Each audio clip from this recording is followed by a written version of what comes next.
Hi, ഇത് optics എന്ന് പറഞ്ഞ ബീം സെൻസറിൻ്റെ വീഡിയോ ആണ്. ഈ ബീം സെൻസർ നമുക്ക് പെരിമീറ്റർ സെക്യൂർ ചെയ്യാൻ വേണ്ടിയിട്ടാണ് ജനറലി യൂസ് ചെയ്യുന്നത്.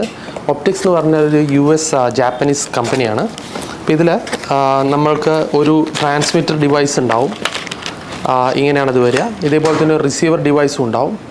സോ ഇതാണ് ട്രാൻസ്മിറ്റർ, ഇതാണ് റിസീവർ. നമുക്ക് ഈ ട്രാൻസ്മിറ്റർ റിസീവർ നമുക്ക് ഒരു വോളിൽ ഒരു ട്രാൻസ്മിറ്റർ വയ്ക്കുന്നു, വേറൊരു വോളിൽ ഒരു റിസീവർ വയ്ക്കുന്നു. ഇതിന് ഇടയിൽ ഒരു ബീം തനിയെ ഫോം ആവും. ആ ബീമാണ് നമ്മൾ സെക്യൂരിറ്റി സിസ്റ്റം പാനലിലേക്ക് കൊടുക്കുക. അപ്പോൾ ഇതിനിടയിൽ ഒരു ഇൻട്രൂഷൻ ഒരു മനുഷ്യൻ നടന്നു പോവുകയാണെന്നുണ്ടെങ്കിൽ ഇതിൽ നിന്നുള്ളൊരു ട്രിഗർ പോയിട്ട് അലാം അടിക്കും. അപ്പോൾ ഇത് ഈ ഒപ്റ്റിക്സ് എന്ന് പറഞ്ഞിട്ടുള്ളത് ഏറ്റവും റിലയബിൾ ആയിട്ടുള്ളൊരു ടൈപ്പ് ഓഫ് സെൻസേഴ്സാണ്. ഇത് 20 മീറ്റർ, 40 മീറ്റർ, 60 മീറ്റർ എന്നുള്ള ഫോർമാറ്റിലുണ്ട്. വളരെ റിലയബിൾ ആയിട്ടുള്ളൊരു പ്രൊഡക്റ്റാണ്. ഇത് നമ്മൾ പെരിമീറ്റർ സെക്യൂർ ചെയ്യാൻ വേണ്ടിയിട്ടാണ്, വീടിൻ്റെ പെരിമീറ്റർ സെക്യൂർ ചെയ്യാൻ വേണ്ടിയിട്ടാണ് യൂസ് ചെയ്യുന്നത്.